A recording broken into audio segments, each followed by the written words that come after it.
Hello, bienvenue dans ce live.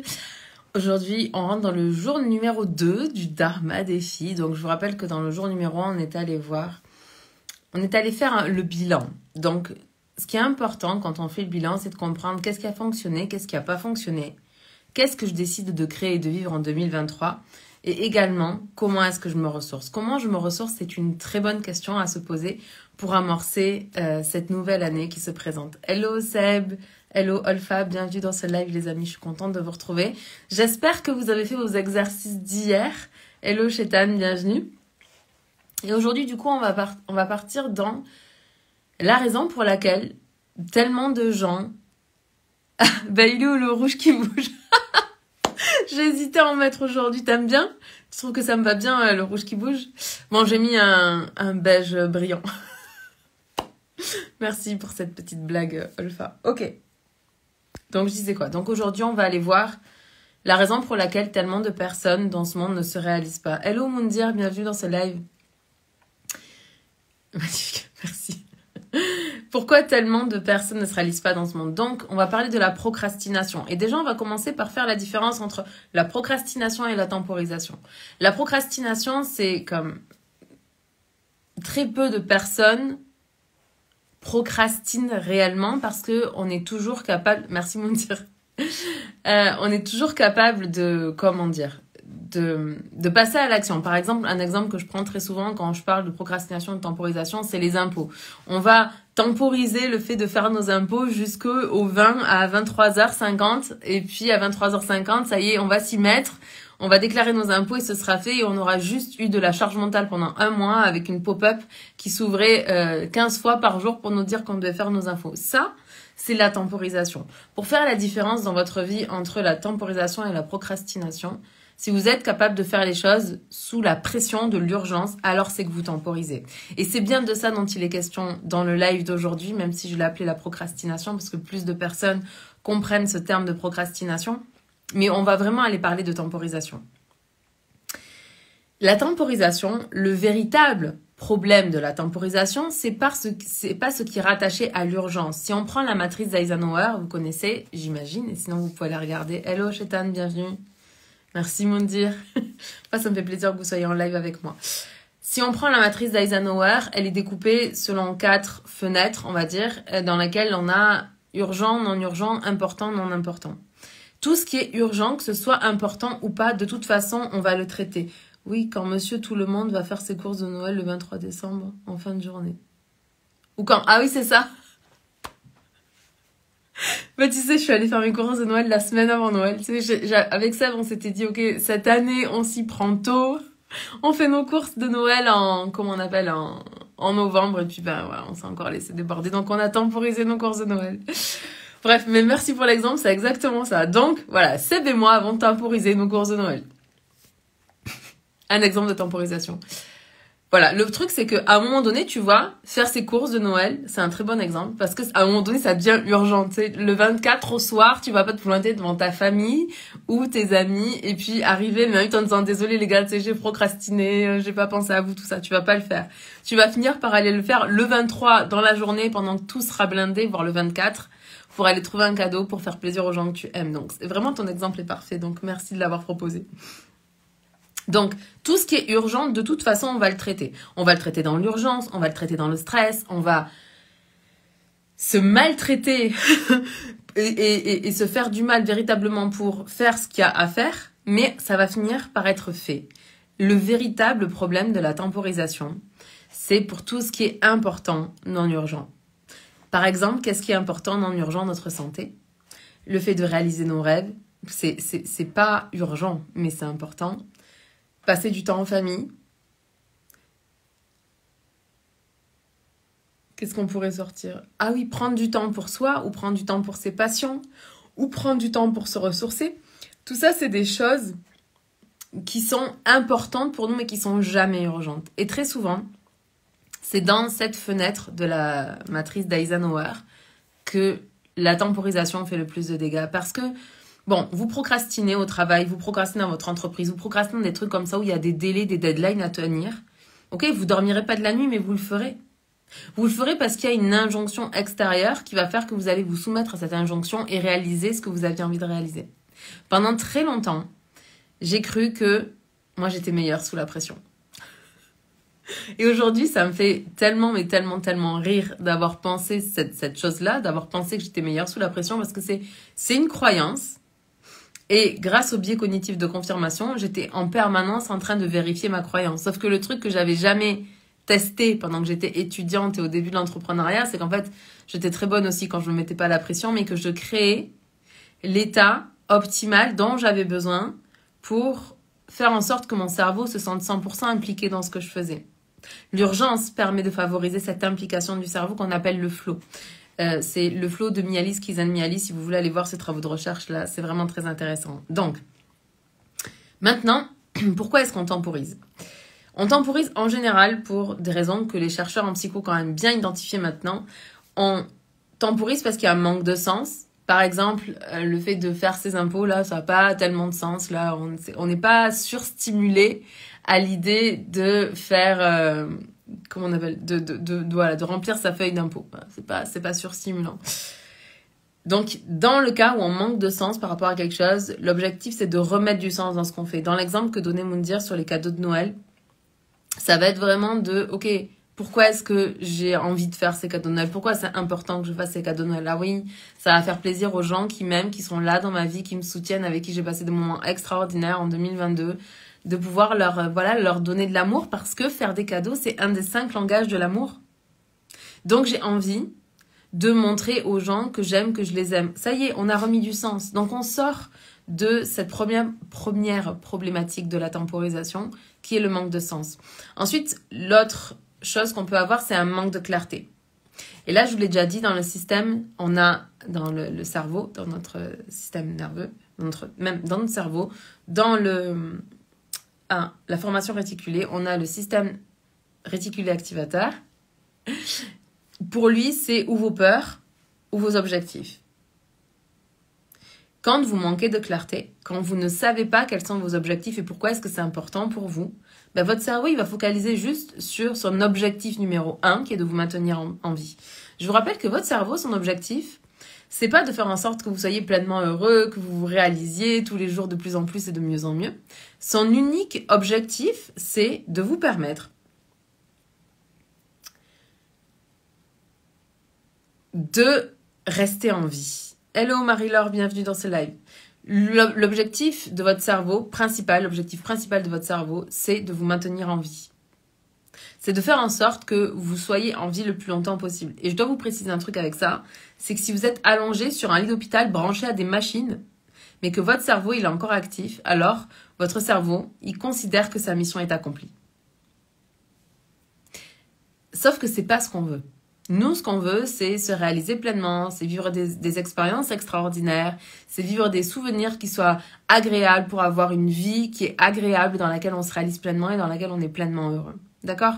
Donc, important de remettre du sens sur ce qu'on fait. A priori, si vous regardez ces lives, c'est que vous avez un petit projet entrepreneurial ou un projet qui vous tient à cœur, que ce soit une association, quelque chose que vous avez envie d'emmener dans ce monde, une contribution que vous avez envie de faire. Pardon, je vais éternuer.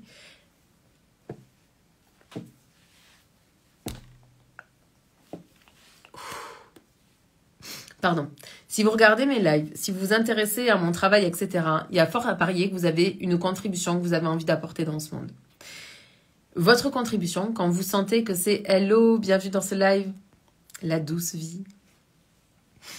Cette contribution que vous avez envie d'emmener dans le monde, quand vous sentez que vous avez la flemme et que c'est lié à un manque de sens, remettez du sens dans pourquoi est-ce que c'est important pour vous de contribuer. Là, vous avez un exercice de coaching qu'on vous a certainement souvent proposé et que je vais vous reproposer là maintenant parce qu'il est extrêmement intéressant. C'est de descendre les 5 niveaux du pourquoi. Ok, par exemple, j'ai envie de créer une entreprise. Ok, pourquoi c'est important pour moi de créer une entreprise ? C'est important pour moi parce que ça va me permettre de m'accomplir. Ok, pourquoi c'est important pour moi de m'accomplir ? C'est important pour moi de m'accomplir parce que je vais me sentir en vie. Pourquoi c'est important pour moi de me sentir en vie ? Parce que j'ai envie de vivre pleinement ma vie. Ok, pourquoi c'est important pour moi de vivre pleinement ma vie ? Parce que j'ai envie de contribuer au plus grand niveau, par exemple. Sur le niveau numéro 5, une fois que vous êtes posé 5 fois la question, vous allez tomber sur ce qui vous motive vraiment. Et donc ça, c'est une manière de redonner du sens. Maintenant, pour la clarté, ça va être de faire le Dharma défi avec moi jusqu'au bout, de faire les PDF que je vous envoie par email, de répondre aux exercices, de venir en live avec moi pour qu'on puisse échanger. Parce que ça va vraiment vous permettre de vous réaliser pleinement. Ça va vous permettre d'avoir l'esprit clair comme de l'eau de roche sur ce que vous voulez pour 2023. Et plus ça va être clair pour vous, plus ça va être facile pour votre cerveau de se représenter les choses et du coup de vous mettre en mouvement pour réaliser ces choses-là. Un truc aussi qui peut vous arriver dans ce qui va favoriser la procrastination ou la temporisation, ça va être le manque d'énergie. Et là, il va falloir vous demander qu'est-ce qui vous donne de l'énergie ? Qu'est-ce qui vous permet de vous recharger en énergie? Ou qu'est-ce qui dans la journée vous donne de l'énergie? Et là, je dois vous dire, quand vous manquez d'énergie, que vous avez une action à faire, la première chose que je fais en ce qui concerne l'énergie et les niveaux d'énergie, c'est que tous les jours, je me demande, ok, niveau de mon énergie, j'en suis où? Je mesure mon énergie de 0, genre j'ai vraiment aucune énergie là, autant que je reste au lit, à 3, hello Lise, bienvenue dans ce live, à 3, je suis au top en termes d'énergie. J'évalue mon énergie de 1 à 3, et je peux parfois lui donner une valeur négative, et quand je fais ça, que je note moins, ça veut dire que, en fait, j'ai pris du retard sur mes niveaux d'énergie, c'est-à-dire que je suis dans une fatigue nerveuse, ou que j'ai pas encore assez rechargé mes batteries, là je suis en négatif par rapport à mon niveau d'énergie.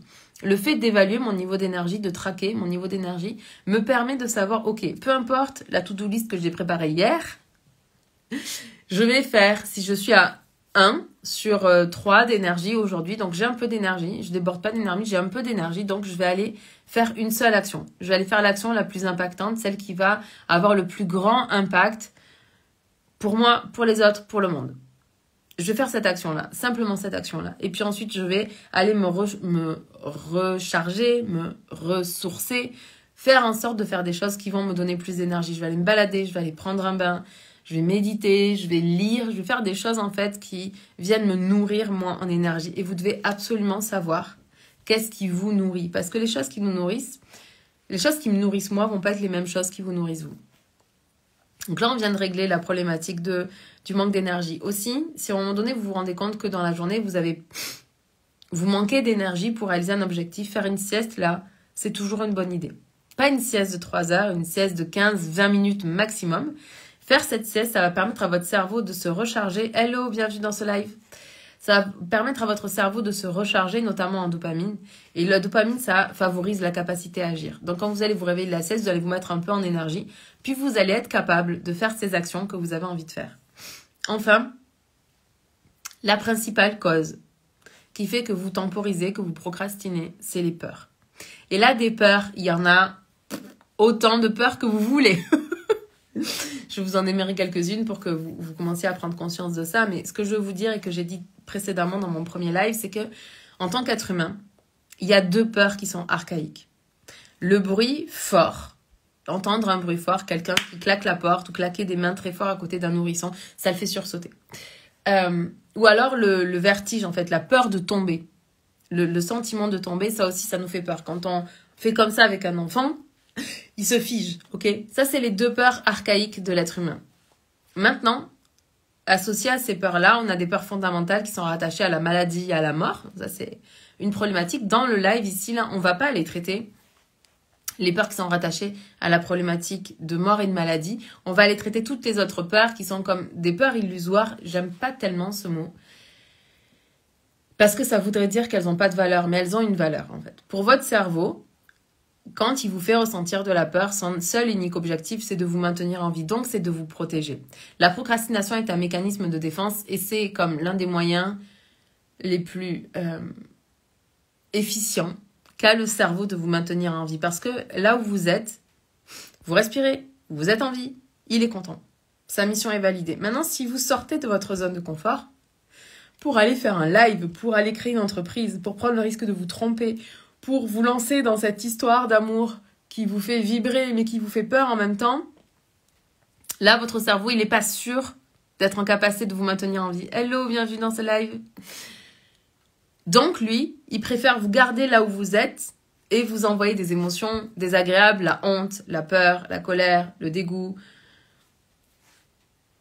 la tristesse, peu importe, pour vous maintenir en vie. Donc, si on part du principe que notre cerveau humain, quand il est dans un lit d'hôpital, c'est OK pour lui, il a validé sa mission, alors on pourrait peut-être commencer à se dire que peut-être le pilotage automatique de notre cerveau n'est pas la meilleure façon de nous réaliser. Et que peut-être on devrait prendre conscience que, OK, en fait, le but de mon cerveau, c'est pas de faire en sorte que je sois heureuse. Le but de mon cerveau, c'est de me maintenir en vie, donc c'est rattaché au mécanisme de survie. Donc, il va falloir, si je veux me réaliser, que je sois en conscience de ces mécanismes de survie qui se mettent en place, qui sont différents pour chacun. On n'a pas tous peur des mêmes choses. On ne traverse pas les peurs dans le même ordre. On va vivre certaines peurs à certains moments, puis certaines autres à d'autres certains moments, et c'est OK.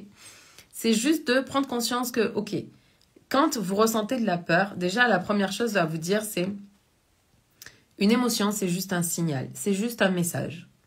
Et une émotion, ça dure moins de 2 minutes. Quand une émotion, elle dure plus de 2 minutes, alors c'est un sentiment. Le sentiment, c'est l'émotion multipliée par le temps. Et ensuite, vous allez vous demander, OK, là, je ressens de la peur. J'accueille la peur. Okay, je ressens un truc, là, je me sens pas bien, c'est quoi? Je me sens stressée, OK, je ressens de la peur. Vous allez nommer l'émotion. Puis vous allez vous dire, OK, très bien. Est-ce que j'ai peur parce que j'ai entendu un bruit fort? Non. Est-ce que j'ai peur parce que je risque de tomber? Non. Est-ce que j'ai peur parce que je suis potentiellement en danger là tout de suite maintenant? Non. OK. Est-ce que j'ai peur parce que j'ai peur de faire une sortie de zone de confort? Oui. OK. Donc on est dans une peur illusoire, une peur qui n'existe pas. Mais c'est juste que pour notre cerveau, la peur s'est rattachée à la mort. La peur s'est rattachée à s'il y a un bruit fort ou si je risque de tomber, alors je vais mourir. S'il y a un lion qui arrive et que je suis en danger, mon cerveau va faire en sorte que je ressente de la peur pour mettre en place 3 types de mécanismes de défense. La fuite, le combat ou je vais faire le mort. C'est tout. C'est les 3 réactions quand on est dans des processus de peur, de stress, d'angoisse, d'anxiété. Donc je vais prendre conscience de ça et je vais prendre conscience que ceci ne me définit pas. Et que je vais devoir aller au-delà de cette peur qui est illusoire, parce qu'elle n'est pas réelle, parce que je ne suis pas en danger. Il n'y a pas de bruit fort, je ne risque pas de me faire mordre ou manger par un lion, je ne risque pas de tomber, et je ne suis pas en danger. Donc, je peux faire cette action. Maintenant, quelles sont les peurs qu'on rencontre le plus quand on veut se réaliser? On va avoir la peur que ce ne soit pas parfait, la peur d'être imparfaite ou imparfait. On va avoir la peur de l'échec, on va avoir la peur du succès, on va avoir la peur de prendre une mauvaise décision, on va avoir la peur de terminer ce qu'on a commencé, on va avoir la peur du jugement, on va avoir la peur... qu'est-ce que je pourrais vous dire? La peur de l'inconnu. Hello Sarah, bienvenue dans ce live. Toutes ces peurs-là, elles sont réelles, on les vit vraiment, mais elles viennent pas dire qu'on est en danger. Elles viennent juste dire, OK, je vais sortir de ma zone de confort. Je vais apprendre à gérer cette émotion pour pouvoir sortir de ma zone de confort. Et un truc que je voulais vous dire aussi, par rapport à la fatigue et au niveau d'énergie, c'est très important. Là, vous avez peut-être l'impression, quand je vous dis que je traque mon niveau d'énergie tous les jours, vous avez peut-être l'impression que c'est comme moi, où je suis un robot, tu sais, je fais tellement de trucs tous les jours. Non. En fait, c'est juste plus on le fait, plus c'est facile de le faire. Moins vous aurez besoin de réfléchir parce que ça va être intuitif. Quand vous allez commencer à prendre conscience de vos niveaux d'énergie, le matin, quand vous vous réveillez, que vous avez des choses à faire, plus vous allez commencer à agir en respect avec le niveau d'énergie que vous avez ce jour-là, parce qu'on n'a pas un niveau d'énergie qui est toujours linéaire comme ça. Là, je sais que dans notre société, on nous fait croire que tout le monde est toujours high vibe, là, que tout le monde est toujours en haute énergie positive, mais c'est faux. C'est faux, ok? On traverse au sein même d'une même journée une haute énergie positive, une haute énergie négative, une basse énergie négative et une basse énergie positive. Et toutes ces choses-là, c'est bon. Notre seul objectif en tant qu'être humain, finalement, c'est de rester 70% du temps dans une énergie qui est positive. Qu'elle soit haute ou basse, ça c'est pas tellement grave parce que dans la haute énergie positive, on va passer à l'action, on va être motivé, on va sécréter de la dopamine notamment. Et puis dans la basse énergie positive, on va pouvoir recharger nos neurotransmetteurs qui vont notamment pouvoir reproduire de la dopamine pour qu'on puisse agir à nouveau. Donc vouloir être toujours high vibe là, vouloir toujours être en haute énergie positive, c'est pas bon pour vous, c'est pas bon pour votre cerveau, c'est pas bon pour votre patron, c'est pas bon pour les personnes qui travaillent sous vos ordres, c'est bon pour personne. Là. La seule chose que ça fait, c'est que quand on veut constamment rester en haute énergie, au bout d'un moment, comme on peut plus rester en haute énergie positive, on va basculer en haute énergie négative. Et la haute énergie négative, vous la connaissez là, c'est le stress, c'est l'anxiété, c'est la colère, c'est les peurs, les choses comme ça. Haute énergie négative. Et si vous restez, pardon, je vais encore éternuer.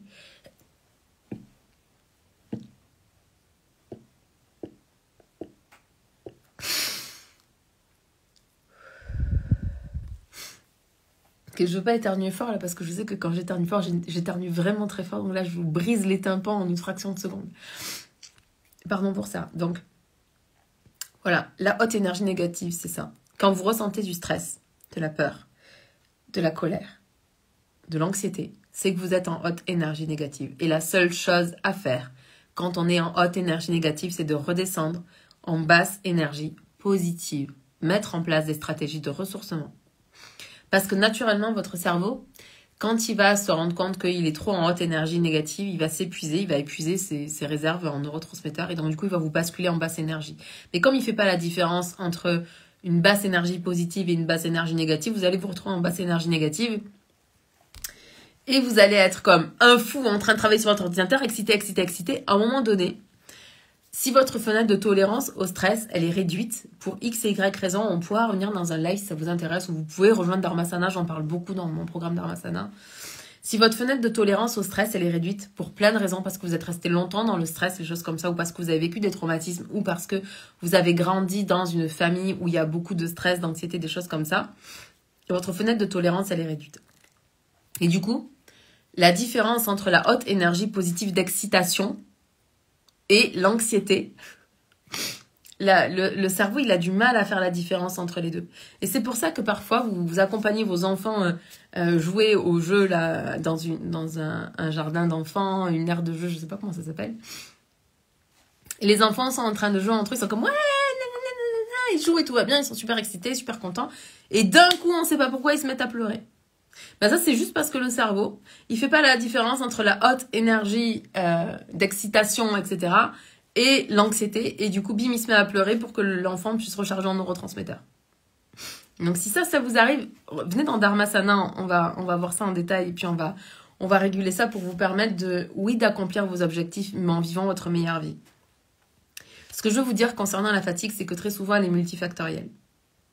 Et que ça veut dire que vos stratégies de ressourcement doivent être multifactorielles et positionnées à différents endroits dans votre journée. On est tous différents. Certains d'entre nous ont besoin d'avoir plus de moments de ressourcement que d'autres. Mais peu importe ce que fait le voisin, ce qui est bon pour le voisin, le plus important, c'est que nous, on se sente vraiment bien dans notre vie et qu'on ne se compare pas à notre chef qui veut qu'on fasse ceci, cela, le reste, à l'autre entrepreneur qui fait ça, qui fait des lives tous les jours ou qui fait nanani ou qui fait nanana, mais vraiment qu'on connecte avec ok, quel est mon niveau d'énergie aujourd'hui et comment est-ce que je peux contribuer dans ce monde avec ce niveau d'énergie. Qu'est-ce que je peux créer? Avec qui est-ce que je peux connecter? Comment est-ce que je peux contribuer? Ça, c'est 3 questions que vous pouvez vous poser qui vont vraiment vous aider à reconnecter avec votre véritable énergie. Il y a quelque chose à propos des réseaux sociaux que je dois vous partager dans ce live aujourd'hui. Si je veux vraiment que vous réalisiez en 2023, c'est que quand vous êtes en permanence en contact avec les réseaux sociaux, en train de regarder à quel point la vie des autres est extraordinaire, vous rentrez dans ce biais de comparaison qu'a le cerveau pour savoir est-ce que je suis plus, est-ce que je suis moins, nanana. Vous rentrez dans la comparaison. La comparaison, là, ça flingue votre estime de vous, ça flingue votre confiance en vous. Et plus votre estime de vous et votre confiance en vous, elle diminue, plus vous allez temporiser et procrastiner. Donc, moins vous allez vous réaliser.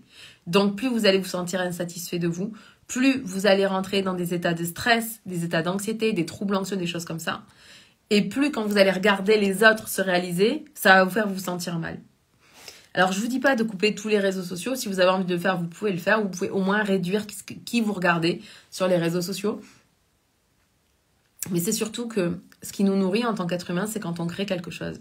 Et créer quelque chose, là, c'est pas comme être obligé de créer un truc extraordinaire, une œuvre d'art qui va être exposée au musée du Louvre à Paris. C'est pas non plus créer une nouvelle voiture à hydrogène ou je sais pas, voilà, tout ce qui pourrait venir dans la tête. Créer un email, c'est créer.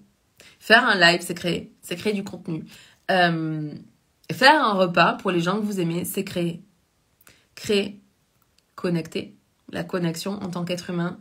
On n'est pas fait pour être seul, enfermé dans notre grotte sur notre montagne. Hello, bienvenue dans ce live. On est fait pour connecter avec les autres êtres humains.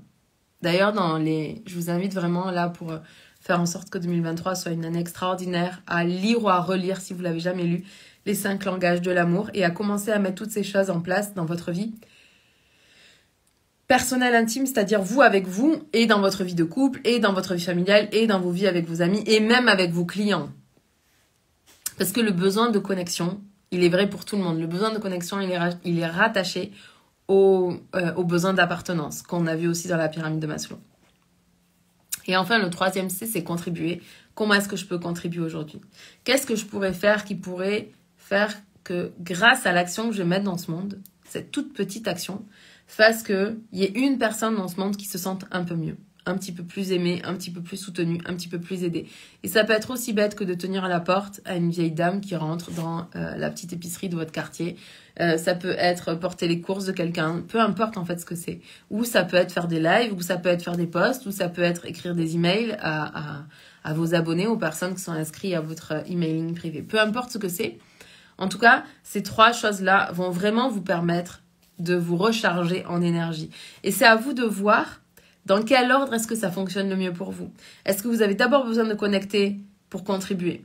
Est-ce que vous avez d'abord besoin de contribuer pour connecter? Est-ce que vous avez d'abord besoin de créer? Ou est-ce que vous créez une fois que vous avez connecté?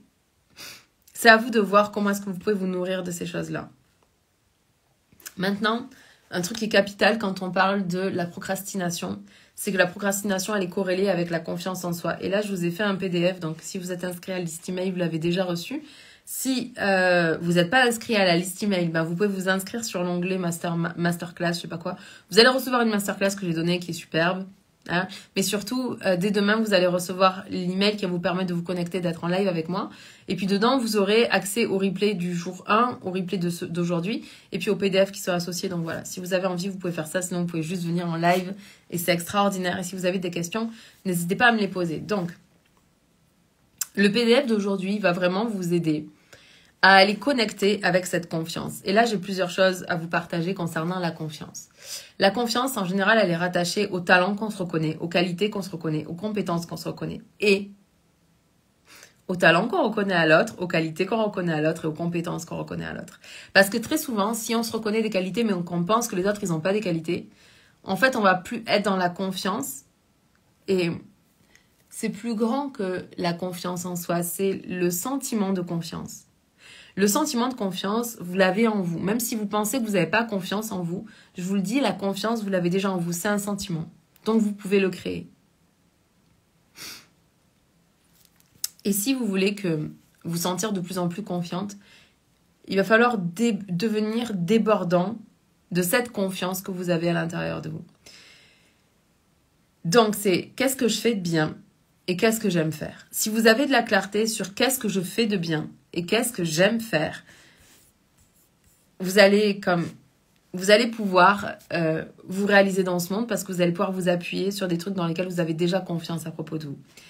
Ensuite, un autre truc que je dois vous dire, c'est que la confiance, elle est liée aussi à la capacité d'agir. Et là, par pure expérience, je dois vous dire qu'il y a 2 manières de développer la confiance en soi dans sa capacité à agir, à faire, et du coup à faire chuter drastiquement la procrastination. C'est premièrement de répéter l'action. Par exemple, en fait, on n'a pas confiance ou pas confiance. Vous pouvez me dire, Sandrine, oui, mais moi, j'ai pas confiance en moi parce qu'il m'est arrivé ci ou ça dans ma vie, blablabla. Et du coup, depuis, j'ai pas confiance en moi. Ok, très bien. Sauf que tu as confiance en toi quand il s'agit de prendre ta voiture pour te rendre d'un point A à un point B. Tu as confiance en toi quand il s'agit d'aller acheter le pain chez le boulanger. Tu as confiance en toi quand il s'agit d'aller faire tes courses. Donc, il y a plein d'endroits dans lesquels tu as déjà confiance. Donc, la première chose, c'est que vous avez besoin d'aller repérer des endroits dans lesquels vous avez une confiance naturelle. Et vous allez transférer ces compétences d'un endroit dans lequel la confiance est naturelle à un endroit dans lequel vous êtes un petit peu plus inconfortable parce qu'il faut apprendre.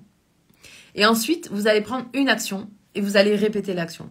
C'est un peu comme cette histoire de l'expert vous savez, on devient expert au bout de 10 000 heures qu'on fait quelque chose.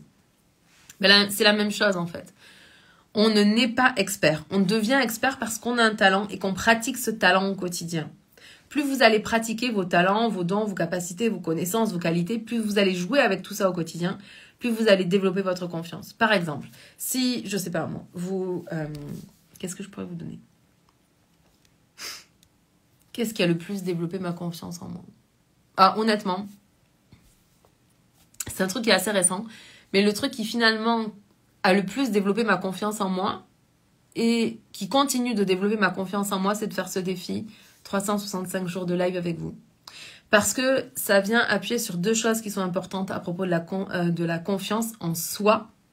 C'est pas par rapport à l'autre, c'est vraiment par rapport à soi. Premièrement, c'est de dire, je vais faire ce défi et de tenir cet engagement que je vais faire ce défi. Parce que si, quand vous dites quelque chose, votre parole, elle est dure comme fer, je sais pas comment dire ça, mais elle est dure comme fer et que c'est la vérité. Quand vous dites quelque chose, c'est vrai, ça veut dire que quand vous allez aussi poser vos objectifs, pour 2023, vous allez dire, OK, cette année, ce que je veux faire, c'est faire 10 000, 20 000, 30 000, 100 000 euros par mois de chiffre d'affaires. C'est, je sais pas, qu'est-ce que vous pouvez vouloir réaliser dans cette année? C'est créer un nouveau programme, c'est avoir 100 nouvelles clientes, c'est peu importe ce que vous avez envie de créer.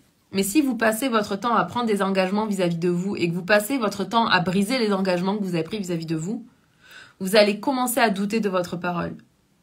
Vous allez commencer à douter de vous quand vous dites je vais faire ça. Vous allez vous dire, c'est comme si il y a une part de vous qui va dire ouais, je vais faire ça. Cette année, je vais faire un programme. Puis il y a une petite voix à l'intérieur de vous qui va dire ah, arrête de rêver. Tu sais, à chaque fois tu dis que tu vas faire un truc, tu le fais jamais. Et cette petite voix rabat-joie qui est à l'intérieur de vous, c'est elle qui va vous tirer vers le bas et qui va faire que vous allez procrastiner. Parce que à force d'entendre cette petite voix que vous n'êtes pas capable, parce que vous avez dit que vous alliez faire ça et que vous l'avez jamais fait, vous n'êtes jamais allé au bout de ça ou vous n'êtes jamais allé au bout de ci, toute cette façon, ce biais négatif, ce biais cognitif de négativité que vous avez à l'intérieur de vous, qui essaye aussi de vous maintenir en vie, il va tellement vous tirer vers le bas que vous n'aurez pas l'énergie, vous perdrez le sens par rapport à ce que vous avez envie, et du coup, vous n'allez pas contribuer, vous n'allez pas faire ce que vous dites. Mais par contre, si vous commencez à poser un engagement, vous n'êtes pas obligé de faire un défi de 365 jours de live. Si vous avez envie, faites-le, c'est extraordinaire, je vous le dis. Mais si vous n'avez pas envie, si ça vous anime pas, faites un truc que vous avez vraiment envie. Commencez à lancer un podcast et à sortir un épisode par semaine. Là, c'est déjà très bien, c'est déjà énorme. Le plus important, c'est d'avoir quelque chose qui est régulier et que vous allez pouvoir développer tout au long de l'année 2023. Donc, répétez l'action. Parce que par effet cumulé, vous allez vivre une année exponentielle. Et ensuite, tenir ses engagements. Ne plus jamais briser votre parole, briser votre promesse. Ça veut dire que quand vous allez vous dire à vous-même, OK, cette année, je vais faire ça, votre petite voix à l'intérieur, elle sait que vous allez le faire parce qu'à chaque fois que vous dites que vous allez faire quelque chose, vous allez le faire. Et donc, elle va vous soutenir. Et honnêtement, c'est les choses qui m'ont le plus permis de développer ma confiance. Je vous le dis là, ce que je suis en train de vous partager, honnêtement, c'est vraiment des pépites. Et j'aimerais que vous preniez pas ces choses que je vous donne comme si elles n'avaient pas de valeur parce que ce défi, je voulais vous faire. Je vous offre ce défi parce que je vous aime et parce que j'ai véritablement envie que vous vous réalisiez en 2023. J'ai envie que 2023 soit la meilleure année de tous les temps parce que je sais que si vous êtes capable de vivre la meilleure année de tous les temps parce que vous l'avez créée, vous serez capable de vivre la meilleure année de tous les temps à chaque année que vous allez créer. Et chaque année sera juste de mieux en mieux pour vous. Et vous vous sentirez de plus en plus vous, de plus en plus puissante, de plus en plus confiante, de plus en plus magnétique. Et toutes ces choses-là, ça va faire que vous allez être des êtres humains heureux. Et plus on va être nombreux à être heureux sur cette planète, et moins il y aura de problèmes improbables comme on peut voir en ce moment dans le monde. Donc s'il vous plaît, c'est pas parce que c'est gratuit que ça n'a pas de valeur. Bien au contraire, là j'aurais tellement aimé qu'on me donne ces enseignements il y a quelques années quand j'ai démarré, choses comme ça. Non, j'ai dû aller apprendre des leçons par moi-même, apprendre des choses aussi avec des mentors, avec des formateurs, avec des coachs, peu importe. Mais ce que je vous livre là, ça a une très grande valeur. Et si vous le comprenez, vous l'entendez, vous le mettez en place dans votre vie, ça va changer votre vie pour toujours. Tout comme ce défi, 365 jours de live, je fais pas de rétention dans ce que je vous donne. Bien sûr, c'est pas aussi structuré que si vous venez dans mes programmes ou en coaching avec moi, évidemment, parce que il faut bien qu'il y ait une différence, mais je suis vraiment pas dans la rétention dans ce que je vous donne. Il y a des pépites dans chaque live que je fais. Ok, donc là, je suis juste en train de passer à travers le PDF que je vous ai envoyé, dans lequel je vous parle des besoins d'estime. Et dedans, je vous ai mis 5 habitudes à mettre en place pour développer votre estime personnelle. Pardon. Excusez-moi. Donc, reconnaître vos qualités, être bienveillante envers soi-même. Très important.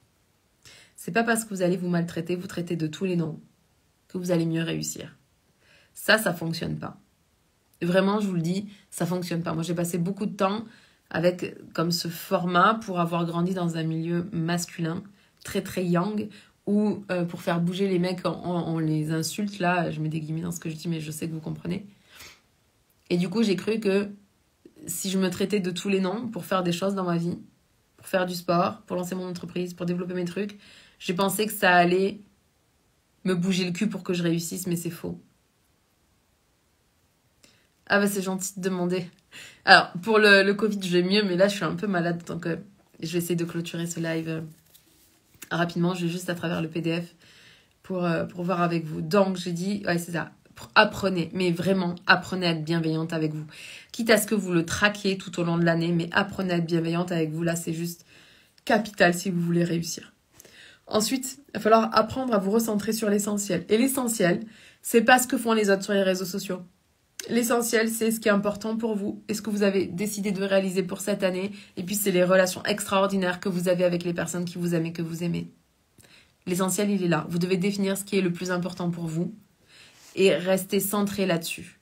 Et arrêtez de vous éparpiller et de me faire l'objet du syndrome brillant à chaque fois qu'il y a quelqu'un qui fait quelque chose à l'extérieur. Merci pour tous les petits cœurs, c'est cool. Quatrième habitude que je vous ai notée, c'est prendre l'habitude de vous féliciter et de célébrer. Ça, c'est très important pour le cerveau, en fait. Comme on fait des sorties de zone de confort en permanence, quand on veut réussir, je vous l'ai dit, on ne crée pas, on ne vit pas et on ne maintient pas une vie extraordinaire en pilotage automatique. Ça demande de l'engagement envers soi, envers les autres. Ça demande de rattraper son cerveau à chaque fois qu'il part dans le drame. Ça demande de se leader, ça demande justement d'avoir du leadership. Ça demande beaucoup de choses. Donc quand on réussit quelque chose, arrêtons de dénigrer ou de diminuer ce qu'on a réussi là. Je pense qu'on devrait être les premières personnes à se féliciter, à se dire « Mais tu sais ma belle, là, franchement, t'as bien joué. » Là, c'était vraiment cool ce que t'as fait. C'était inconfortable, t'as traversé... Enfin voilà, t'as vraiment navigué un truc qui était pas cool. Et voilà, et tu t'en sors. Et peut-être que ça va revenir, mais tu t'en fiches parce que t'as été toi, t'as été intègre, t'as fait du mieux que tu pouvais. Tu t'es pas laissé dominer par tes émotions. T'as fait ce que t'avais à faire, t'as dit ce que t'avais à dire. Et rien que ça mérite de sabrer de champagne là et de trinquer un bon coup. Alors, vous n'êtes pas obligé de trinquer au champagne là. Surtout si, comme moi, vous célébrez autant les petites choses que les grandes choses. Vous pouvez célébrer avec un jus de fruits, avec un jus même, vous savez, à l'extracteur de jus ou juste de l'eau pétillante. Vous faites comme vous voulez, mais prenez l'habitude de vous féliciter, de célébrer. À la fin de chaque semaine, prenez l'habitude de vous féliciter pour ce que vous avez mis en place et de célébrer ce que vous avez réussi à faire dans la semaine. Et célébrer les petites actions. Plus vous allez célébrer les petites actions que vous allez mettre dans ce monde, plus vous allez avoir l'énergie, la confiance, la puissance pour passer au prochain niveau. Et enfin, vous devez absolument apprendre à dire non. Une fois que vous avez vos priorités, qu'elles sont notées noir sur blanc, que c'est clair comme de l'eau de roche pour vous, que c'est ce truc-là que vous avez envie de faire. Parce que si vous faites ce truc-là, vous allez être un petit peu plus vous. À chaque fois que quelqu'un va venir vous demander de votre temps, de votre énergie, la réponse doit être non. Vous pouvez aider cette personne, mais une fois que vous aurez fait le truc important. Par exemple, si vous vous êtes dit, ok, je m'entraîne 3 fois par semaine et que quelqu'un vous invite un jour où vous avez un entraînement, vous allez dire à la personne, oui, ok, je viens en fait, mais je viendrai à 20h30 après mon cours de yoga parce que je me suis engagée. Merci. Moi aussi, je trinque avec toi et je célèbre avec toi tous tes accomplissements de 2022. Et d'ailleurs, je célèbre avec vous tous, là, quand je vais lever ma coupe ou mes multiples coupes de champagne le 31 au soir. Honnêtement, je lèverai mon verre pour chacun d'entre vous pour célébrer avec vous en pensée tout ce que vous avez réalisé dans cette année parce que ça a de la valeur. Je vous le dis, ça a une immense valeur dans ce monde. Donc, si vous vous engagez envers vous-même d'aller 3 fois par semaine au sport ou de faire votre cours de yoga tous les mardis et que quelqu'un vous invite le mardi et vous dites « Ok, mais par contre, je viendrai à telle date, sinon on le fait un autre jour. » C'est ça, s'engager vis-à-vis de soi. C'est pas facile de dire non aux gens, c'est sûr. Mais en même temps, si vous voulez vivre une vie extraordinaire, il va falloir apprendre à dire non parce que sinon, vous allez passer votre vie à traiter les besoins, les désirs et les demandes des autres plutôt que d'apprendre à réaliser ce qui est vraiment important pour vous. Ensuite, je vais vous faire un petit exercice que j'ai déjà fait faire si vous avez déjà suivi le défi de lumière qu'on avait fait pendant le confinement, là, pour mettre un petit peu de joie et de gaieté dans le monde à ce moment-là. Vous allez écrire à 3 à 5 personnes de votre entourage et assurez-vous que ce soit des personnes qui ne soient pas dans les mêmes cercles. Par exemple, vous allez demander à une personne dans le cercle des amis, vous allez demander à une personne dans le cercle de la famille, à une personne dans les collègues de travail ou les partenaires, à votre conjoint. Enfin, voilà, choisissez une personne dans chaque cercle différent. Minimum 3, maximum autant que vous voulez, mais entre 3 et 5, c'est quand même bien. Ça donne une belle, une belle idée de quelles sont vos qualités parce que vous allez demander à ces 3 à 5 personnes. Excusez-moi. Je vais juste me moucher.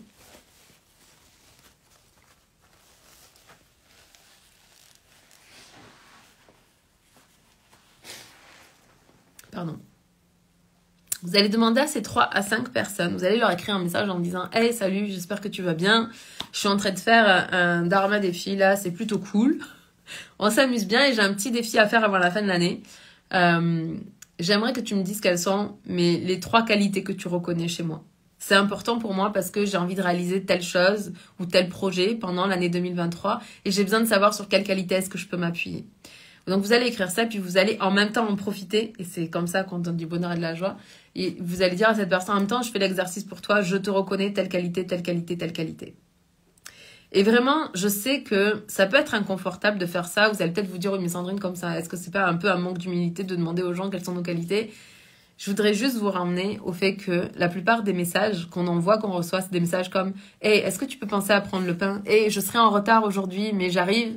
Et j'espère que tu vas bien. Est-ce que tu peux faire ça pour moi ?» On reçoit rarement des messages de gens qui nous disent « Je suis en train de me réaliser, là, j'ai vraiment envie de me réaliser en 2023. D'ailleurs, si tu as envie de te réaliser, viens faire le Dharma défi avec moi. Et pour l'exercice ou le défi du jour, il faut que je demande à 3 à 5 personnes, quelles sont minimum 3 qualités que tu reconnais chez moi. Et c'est important pour moi. Donc, voici les 3 qualités. Parce que comme c'est important pour vous, c'est important pour l'autre personne de savoir quelles sont ses qualités. Et peut-être que vous allez lancer un mouvement de gens qui s'envoient leurs qualités là avant de démarrer la nouvelle année. Donc, ça peut être super cool. Ensuite, ce que je vais te demander de faire, donc c'est la 3e chose, ça va être de dresser une liste de quels sont... Hello, bienvenue dans ce live, André. Je suis en train de clôturer, je suis en train de donner les exercices du Dharma défi d'aujourd'hui. Jour 2 sur la procrastination. Et donc, du coup, on essaye de développer la confiance et l'estime de soi. Ensuite, ce que vous allez faire, c'est que vous allez dresser une liste de vos qualités, des qualités que vous reconnaissez, vous. Vous arrêtez, vous avez vos antennes à l'extérieur, c'est super là parce que ça permet parfois d'avoir des prises de contact, des déclics, des trucs qu'on voit pas chez nous et que les autres voient chez nous et c'est cool.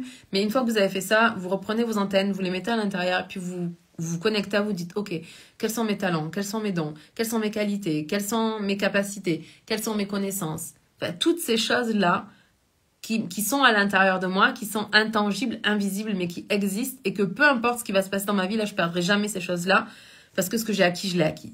Point. Vous allez faire la liste et le dernier exercice que je vous ai mis, vous pouvez faire la liste des 10 raisons pour lesquelles vous allez réussir. La chose que vous avez décidé quand vous avez fait hier l'exercice en 2023, quand ma vie est idéale, le numéro 1, celui que vous avez trouvé en premier. Vous allez faire la liste des 10 raisons pour lesquelles vous allez réussir ce truc-là. Je vous laisse avec ça. Vous avez le PDF dans vos emails si vous êtes abonné à mon emailing privé. Sinon, vous pouvez, je vous le répète, vous abonner. Je n'ai pas créé d'onglet en plus parce que j'avais juste envie aussi de profiter des fêtes avec ma famille. Et Dieu sait que c'est intense là. On fait des repas tous les jours. D'ailleurs, ça a été un peu difficile de venir en live avec vous pour être complètement honnête parce que j'étais vraiment pas bien. Mais si vous cliquez, je crois que c'est le premier onglet dans ma bio sur Instagram. Vous cliquez sur Masterclass. Dedans, il y a... comme vous pouvez lire ce qu'il y a, vous allez recevoir une masterclass qui va être offerte et que je pense qu'un jour je vais rendre payante quand même parce qu'elle est vraiment bien. Donc vous aurez ce contenu additionnel si vous voulez, mais surtout en vous inscrivant, vous allez rentrer dans mon emailing privé et du coup vous allez recevoir un email demain. Quand je vais, une demi-heure avant que je sois en live, vous allez recevoir les PDF d'hier, d'aujourd'hui et de demain, donc c'est quand même cool. Je vous laisse avec ça. Si vous avez des questions, n'hésitez pas à me les mettre dans les commentaires. Je viens lire les commentaires, que ce soit ici sur Insta, sur Facebook ou sur YouTube, je regarde vos commentaires. Et c'est ça qui est ça pour aujourd'hui. On l'a fait, les amis. On a fait le jour 2. Honnêtement, là, il y a 1 heure de temps. Je savais pas si je serais capable de faire le jour 2. J'ai fait le jour 2. Je vous laisse là. Je vous aime. Merci d'avoir regardé ce live. Hello Sophie, bienvenue. Merci d'apparaître dans mon live. Ça me fait tellement plaisir.